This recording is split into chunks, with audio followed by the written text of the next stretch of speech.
सियावर रामचंद्र की जय, उमापति महादेव की जय, पवन सुत हनुमान की जय, भक्त तुलसीदास की जय। श्री गोस्वामी तुलसीदास द्वारा रचित श्री रामचरितमानस पाठ पढ़ने जा रहा हूँ। वही प्रसंग हम आपको सुना रहे हैं। बालकांड। सबसे पहले भगवान गोस्वामी तुलसीदास जी श्री गणेश जी की स्तुति करते हैं। गणेश श्री गणेशाय नमः, श्री जानकी वल्लभो विजयते। वर्णानाम अर्थ संज्ञानाम रसानाम छंदसामपि मंगलानाम च कर्तारौ वंदे वाणी विनायको, वंदे वाणी विनायको। उसके बाद माँ सरस्वती की वंदना करते हैं। अक्षरों, अर्थ समूहों, रसों, छंदों और मंगलों को करने वाली माँ सरस्वती जी और गणेश जी की मैं वंदना करता हूँ। भवानी शंकर वंदे श्रद्धा विश्वास रूपिणो, याभ्याम विना न पश्यन्ते सिद्धा शांतस्तमीश्वरम। श्रद्धा और विश्वास के स्वरूप श्री पार्वती जी और श्री शंकर जी की मैं वंदना करता हूँ, जिनके बिना सिद्ध जन अपने अंतःकरण में स्थित ईश्वर को नहीं देख सकते। इस प्रकार गोस्वामी तुलसीदास जी सबसे पहले माँ सरस्वती गणेश जी की वंदना किए और उसके बाद माँ पार्वती और भगवान शंकर की वंदना करते हैं। वंदे बोधमयं नित्यं गुरुं शंकर रूपिणं, यमाश्रितौ हि वक्रोऽपि चंद्र सर्वत्र वंदते। ज्ञानमय नित्य शंकर रूपी गुरु की मैं वंदना करता हूँ। यहाँ गोस्वामी तुलसीदास जी गुरु के रूप में भगवान शंकर को बता रहे हैं, जो जगत गुरु हैं। भगवान शंकर की गुरु के रूप में वंदना कर रहे हैं, जिनके आश्रित होने से ही टेढ़ा चंद्रमा भी सर्वत्र वंदित होता है। सीताराम गुणग्राम पुण्यारण्य विहारिणो, वंदे विशुद्ध विज्ञानो कवीश्वर कवीश्वर। उद्भव स्थित संहार कारणिम क्लेशारणिम, सर्वश्रेयस्करीं सीतां नतोऽहं राम वल्लभाम्। श्री सीताराम जी के गुण समूह रूपी पवित्र वन में विहार करने वाले विशुद्ध विज्ञान संपन्न कवीश्वर कवियों की वंदना कर रहे हैं, जो श्री वाल्मीकि जी और कपीश्वर श्री हनुमान जी की मैं वंदना करता हूँ। कवियों की और कपियों की वंदना कर रहे हैं। कवि में वाल्मीकि जी की और कपि में हनुमान जी की वंदना कर रहे हैं। उत्पत्ति स्थित पालन और संहार करने वाली, क्लेशों को हरने वाली तथा संपूर्ण कल्याणों को करने वाली श्री रामचंद्र जी की प्रीतमा माँ सीता को मैं प्रणाम करता हूँ। माँ सीता को प्रणाम करता हूँ। यन्माया वसवर्ती विश्वमखिलं ब्रह्मादि देवासुरा, यत्सत्त्वादमृषैव भाति सकलं रज्जो यथा हिर्भ्रमा। यत्पादप्लवमेकमेव हि भवाम्भोधे स्थितिर्सावता, वन्देऽहं तं ते शेष कारण परम रामाख्य में संहरिम। जिनकी माया की वशीभूत संपूर्ण विश्व ब्रह्मादि देवता और असुर हैं, ऐसी माँ सीता को मैं प्रणाम करता हूँ, जिनकी सत्ता से रस्सी में सर्प की भ्रम की भांति यह सारा दृश्य जगत सत्य ही प्रतीत होता है, और जिनके केवल चरण ही भवसागर से तरने की इच्छा वाले के लिए एकमात्र नौका है। उन समस्त कारणों पर से परे सब कारणों के कारण और सबसे श्रेष्ठ राम कहानी वाले भगवान हरि की मैं वंदना करता हूँ। इस प्रकार गोस्वामी तुलसीदास जी वंदना कर रहे हैं। नाना पुराण निगमागम समस्तम यद रामायणे निगदितं क्वचिदन्यतोऽपि, स्वांत सुखाय तुलसी रघुनाथ गाथा, भाषा निबंध मति मंजुल माथनोति। अनेक पुराण वेद और तंत्र शास्त्र से सम्मत तथा जो रामायण में वर्णित है, और कुछ अन्यत्र से भी उपलब्ध श्री रघुनाथ जी की कथा को तुलसीदास अपने अंतःकरण के सुख के लिए अत्यंत मनोहर भाषा रचना में विस्तृत वर्क करता है।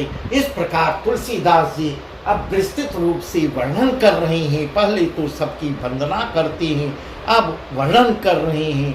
जो सुमिरत सिद्ध होई गणनायक करिवर बदन, करम अनुग्रह सोई बुद्धिरास सब गुण समन, मूक होई बाचाल पंगु चढ़ई गिरिवर गहन, जासु कृपा सुदयाल द्रोह सकल कलिमल दहन, नील सरर श्याम तरुण अरुण बारि जनयन, करम सममोर धाम सदा क्षीर सागर शयन।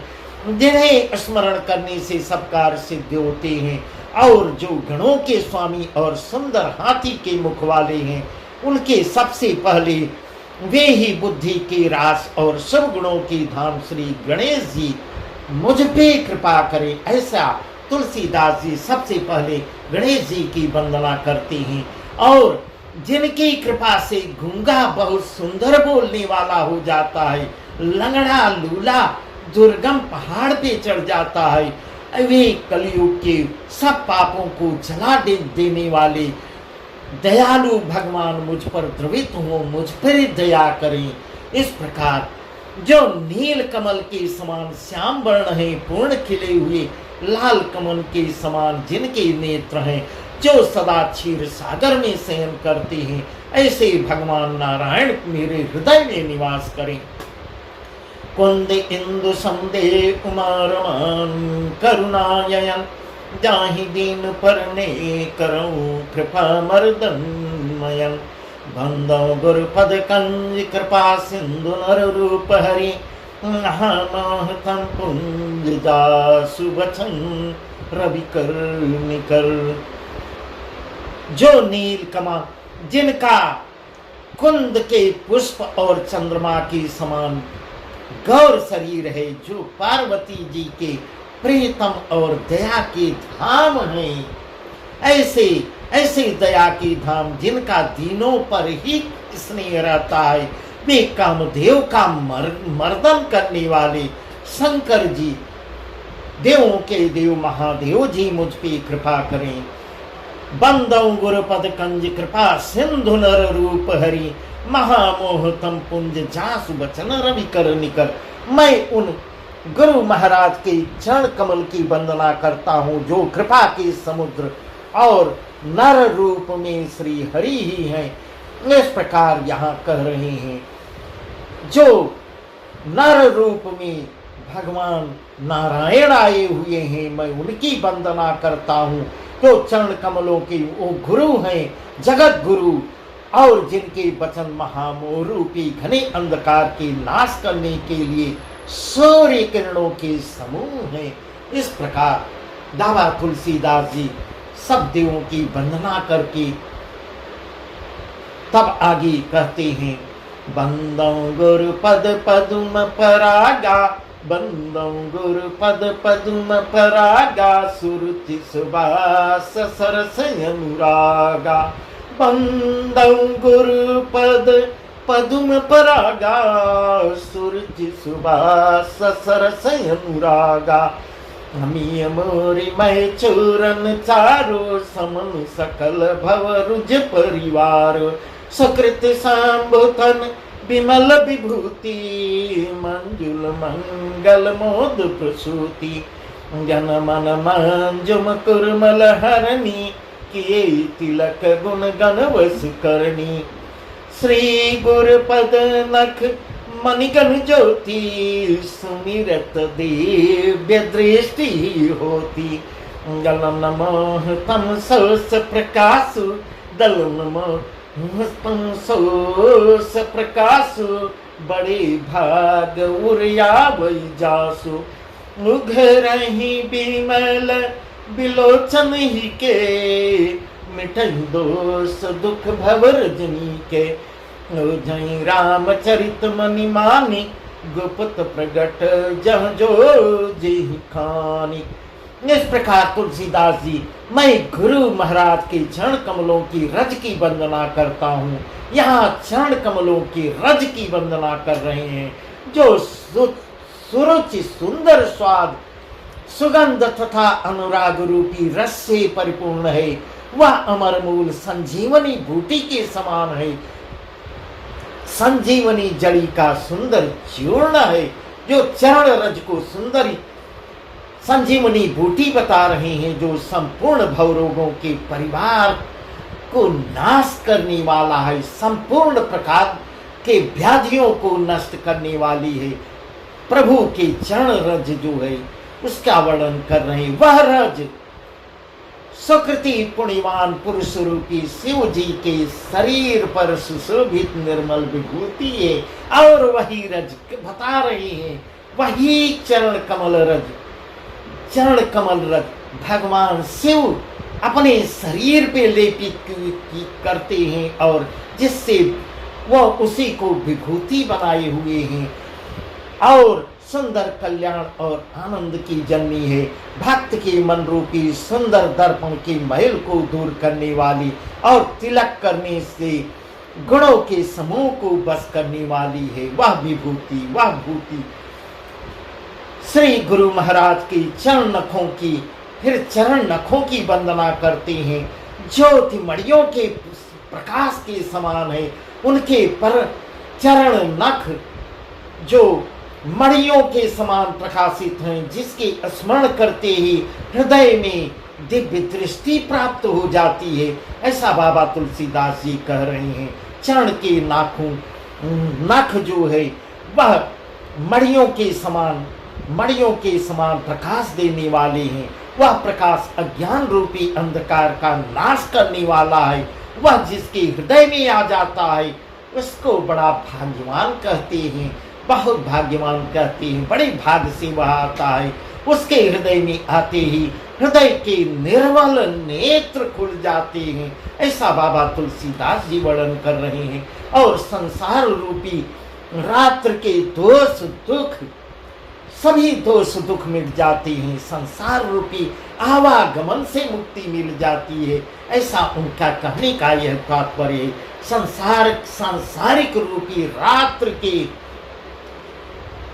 दोष दुख मिट जाते हैं, एवं श्री रामचरित्र रूपी मणि और माणिक गुप्त और प्रकट जहाँ जो जिस खान में है सब दिखाई पड़ने लगते हैं। अपने आप उनके चरण कमलों की अगर कृपा हो जाती है तो सब अच्छे ढंग से, सब सुंदर ढंग से, गुप्त से गुप्त भी प्रकट होके दिखाई देने लगते हैं। यथा सुअंजनी अंजदिग्र, यथा सुअंजनी अंजदृग साधक सिद्ध सुजान, यथा सुअंजन अंजदिग साधक सिद्ध सुजान, कौतुक देखत शैल बन भूतल भूरि निधान। जैसे सिद्धाजन को नेत्रों में लगाकर साधक जो है, एक टक साधक जो है, केवल उसका काम यही है सिद्धि और सुजान पर्वतों, वनों और पृथ्वी के अंदर कौतुक से ही बहुत सी खाने देखते हैं। साधक एक टक लगाए हुए अपने लक्ष्य का ही निशाना लगाए बैठे रहते हैं। इस प्रकार कह रहे हैं, गुरुपद रज मृदु मंजुलयंजन, गुरुपद रज मृदु मंजुलयंजन, नयन अमीय दृग दोष विभंजन, कहीं कर विमल विवेक विलोचन, बरनऊ राम चरित बहुमोचन, बरनऊ राम चरित बहुमोचन। बंदौ प्रथम महीसुर चरना, मोह जनित संशय सब हरना। इतना बढ़िया सुंदर वर्ण।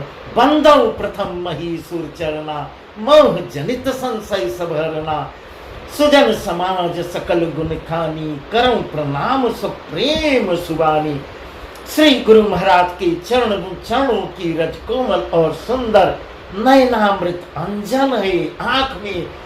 आंखों में अमृत के समान लगाने वाला जो अंजन होता है आंजन है, जो नेत्रों के सभी दोषों को दूर कर देता है, वही अंजन है, वही मेरे गुरु के चरण कमलों की धूल है। उस अंजन से विवेक रूपी नेत्रों को निर्मल करके मैं संसार रूपी बंधन से छुड़ाने वाले श्री राम के चरित्र का वर्णन करता हूँ। इस प्रकार बाबा तुलसीदास जी प्रभु के चरण कमलों की रज को आधार मानकर उसी के सहारे उनके चरित्र का वर्णन कर रहे हैं। तब कह रहे हैं, बंदौ प्रथम महेश्वर चरना, मोह जनित संशय सब हरना, सुजन समाज सकल गुण खानी, करम प्रणाम सप्रेम सुवानी, साधु चरित शुभ चरित कपासो, निरस विसद गुणमय फल जासो, जो सही दुख परिच्छेद्र दुरावा, बंदनीय जहि जग जसु पावा। पहले पृथ्वी के देवता, इस प्रकार बाबा तुलसीदास जी बता रहे हैं, सबसे पहले पृथ्वी के देवता कौन है? ब्राह्मण। पृथ्वी के देवता ब्राह्मणों के चरण कमलों की वंदना करता हूँ, जो अज्ञान से उत्पन्न सब संदेहों को हरने वाले हैं।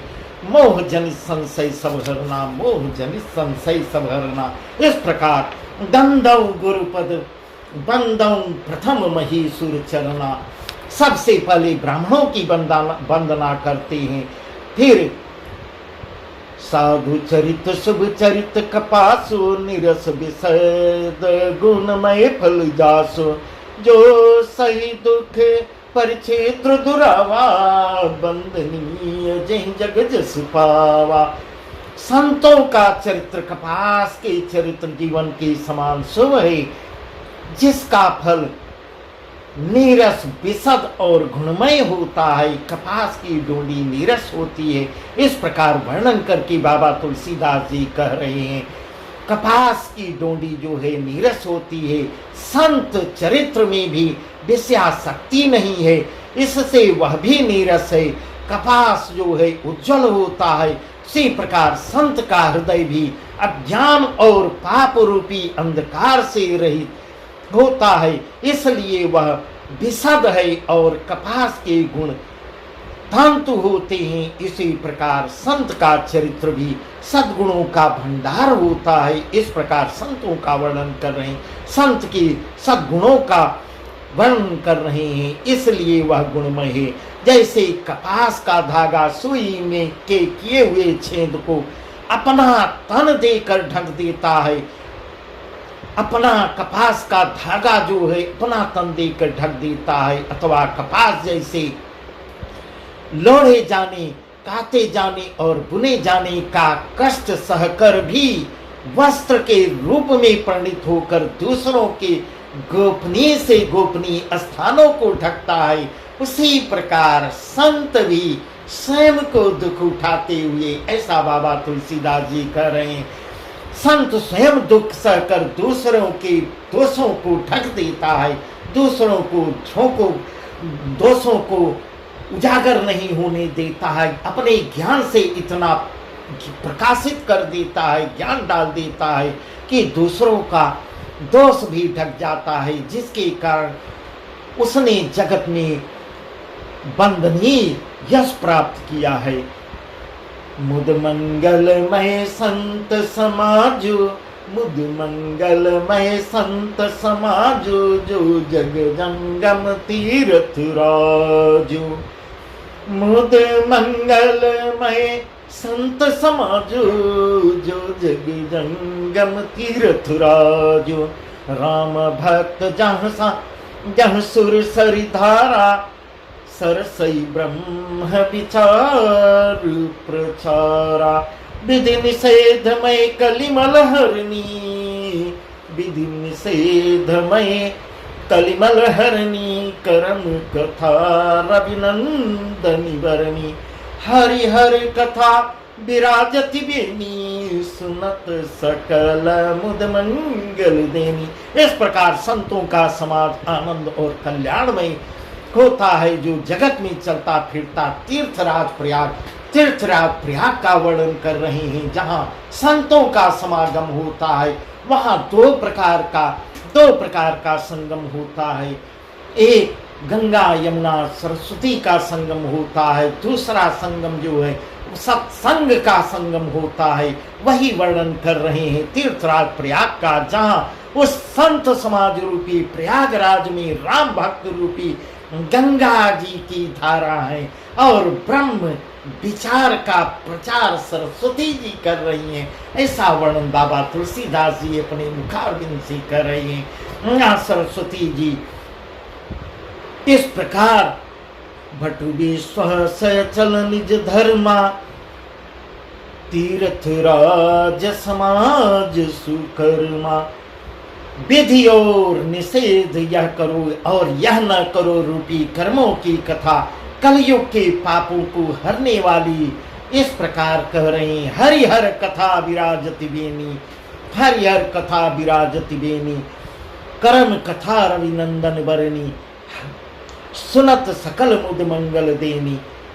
बट विश्वास अचल निज धर्मा, तीर्थ राज समाज सुकर्मा। बट विश्वास अचल निज धर्मा, बहुत बढ़िया वर्णन कर रहे हैं। विधि और निषेध, यह करो यह न करो रूपी कर्मों की कथा, कलयुग के पापों को हरने वाली सूर्य तन्या माँ यमुना जी को बता रहे हैं। और भगवान विष्णु और शंकर की कथाएं त्रिवेणी रूप में सुशोभित हो रही हैं, जिसके सुनते ही सब आनंद और कल्याणों को देने वाली हैं। उस संत समाज रूपी प्रयाग में बट विश्वास अचल निज धर्मा, तीर्थ राज समाज सुकर्मा। अपने धर्म में जो अटल है विश्वास का प्रतीक है, अटल विश्वास है, वह अक्षय वट है।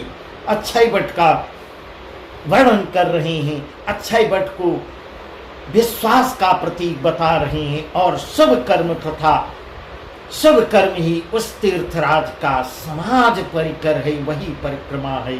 वह संत समाज रूपी प्रयागराज सब देशों में सब समय सभी को सहज ही में प्राप्त हो सकता है। और आदर पूर्वक सेवक करने से, सेवन करने से क्लेशों को नष्ट करने वाला भी है। अकथय लौकिक तीर्थ राव, अकथय लौकिक तीर्थ राव, दे सद्य फल प्रगट प्रभाव। वह तीर्थराज प्रयाग अलौकिक और अकथनीय है, जहाँ का वर्णन नहीं किया जा सकता, एवं तत्काल फल देने वाला भी है। इस प्रकार बाबा तुलसीदास जी कह रहे हैं, उसका प्रभाव प्रत्यक्ष दिखाई देता है। इस प्रकार कह रहे हैं, प्रयाग जो है प्रत्यक्ष तुरंत तत्काल फल देने वाला। सुन समुझई जन मुदित मन, मज्जहि अति अनुराग, लहई चारि फल यछत तनु, साधु समाज प्रयाग। जो मनुष्य इस संत समाज रूपी तीर्थराज का प्रभाव प्रसन्न मन से सुनते हैं, समझते हैं और फिर अत्यंत प्रेम पूर्वक उसमें गोते लगाते हैं, उसमें रम जाते हैं, वहाँ सत्संग करते हैं, वे इस शरीर के रहते ही धर्म अर्थ काम मोक्ष चारों प्रकार के फलों को पा जाते हैं। इस प्रकार बाबा तुलसीदास जी कह रहे हैं। बस आगे बहुत ही सुंदर वर्णन कर रहे हैं। मज्जन फल पेखे तत्काला, काक होई पिक बकौ मराला, सुनिया चरज करे जन कोई, सत्संगति महिमा नहीं गोई। वाल्मीकि नारद घट जोनी, निज निज मुखन कही निज होनी। जल चर थल चर नभ चर नाना, जे जड़ चेतन जीव जहाना। इस तीर्थराज में स्नान का फल तत्काल ऐसा देखने को मिलता है, तत्काल मिलता है कि कौए जो है कोयल बन जाती हैं। यह प्रयागराज का प्रभाव है। और बगुले हंस हो जाते हैं। यह सुनकर कोई अगर आश्चर्य करता है तो आश्चर्य नहीं करना चाहिए, क्योंकि सत्संग की महिमा, यहाँ सत्संग की महिमा छिपी हुई है। जो दो प्रकार का संगम होता है, वाल्मीकि जी, नारद जी, अगस्त्य जी अपने अपने मुखों से और अपनी होनी, अपने आगे आए हुए जीवन के अपना जीवन परिचय, जीवन में घटित होने वाले घटनाओं का वर्णन किए हैं, कहे हैं, अपने मुखारबिंद से कहे हैं। जल में रहने वाले, जमीन पर चलने वाले और आकाश में विचरने वाले नाना प्रकार के जड़ चेतन जितने जीव इस जगत में हैं, मति की रति गति भूति भलाई, मति की रति गति भूति भलाई, जब जय जतन जहाँ जय पाई, सो जानव सत्संग प्रभाव, लोकम वेदन यान उपाऊ, बिनु सत्संग विवेक न होई, राम कृपा बिनु सुलभ न सोई। यहाँ बाबा तुलसीदास जी कह रहे हैं, बिनु सत्संग विवेक न होई, इस प्रकार कह रहे हैं। उनमें से जिसने जिस समय जहाँ कभी कहीं भी जिस किसी यत्न से बुद्धि कीर्ति सद्गति विभूति ऐश्वर्य और भलाई पाई है, सो सब वह सत्संग का ही प्रभाव है। सत्संग से ही ज्ञान उत्पन्न होता है। वेदों में और लोक में इसकी उनकी प्राप्ति का दूसरा कोई उपाय नहीं है। बिनु सत्संग विवेक न होई, बिना सत्संग के विवेक नहीं होता है। और श्री रामचंद्र की कृपा के, उनके चरण कमलों की कृपा के बिना वह सत्संग आसानी से मिलता भी नहीं। इस प्रकार बाबा तुलसीदास जी कह रहे हैं, जिस पर राम की कृपा होती है वही सत्संग करता है, वह आसानी से नहीं मिलता, नहीं मन विचलित रहता है, भटकता रहता है। सत्संगत आनंद और कल्याण की जड़ है। जो सत्संग कर लेता है उसका जीवन पूरा धन्य आनंदित हो जाता है। सत्संग की सिद्धि प्राप्ति ही फल है और सब साधन तो फूल है। इस प्रकार कह रहे हैं, सठ सुधरहि सत्संगति पाई, पारस परस गुधात सुहाई। बस आज का प्रसंग यहीं तक, आगे प्रसंग पूरा वर्णन करेंगे। बहुत ही सुंदर सुंदर प्रसंग है। दुष्ट भी सत्संगत पाकर सुधर जाती हैं, जैसे पारस की स्पर्श होती लोहा सुहावना हो जाता है, सोना बन जाता है। किंतु देव योग से यदि कभी सज्जन जो है कुसंगति में पड़ जाते हैं तो वे भी सांप की मणि के समान अपने गुणों का ही अनुसरण करते हैं। जिस प्रकार सांप का संसर्ग पाकर भी मणि उसके विष को नहीं ग्रहण करता तथा अपने सहज गुण प्रकाश को नहीं छोड़ती, उसी प्रकार साधु पुरुष दुष्टों के संग में रहकर भी दुष्टों को प्रकाश देते हैं। दुष्टों का उन पर कोई प्रभाव ही नहीं पड़ता। यह है सत्संग का प्रभाव। इस प्रकार सत्संग के प्रभाव को बता रहे हैं। वेदी हरिहर कवि को वितवानी, कहत साधु महिमा सकुचानी, कहत साधु महिमा सकुचानी। सो मोसन कही जाथन कैसे, साग बनिक मणि गुणगन जैसे, साग मणि मणि गुणगन जैसे। ब्रह्मा विष्णु शिव कवि और पंडितों की वाणी भी संत महिमा का वर्णन करने में सकुचाती है। इस प्रकार बाबा तुलसीदास जी सत्संग की महिमा को बता रही हैं, जिसको ब्रह्मा विष्णु भगवान शिव तथा कवि पंडित भी संतों की सब महिमा वर्णन करने में, सत्संग की महिमा का वर्णन करने में सकुचाते हैं। वह मुझसे किसी प्रकार नहीं कही जाती, जैसे साग तरकारी बेचने वाले से मड़ियों के गुण समूह नहीं कहे जाते। बस इस प्रकार आज का प्रसंग यहीं तक। आगे प्रसंग बहुत ही सुंदर है, बहुत सुंदर है। इस प्रकार बालकांड श्यावर रामचंद्र की जय, उमापति महादेव की जय, पवन सुत हनुमान की जय, भक्त तुलसीदास की जय।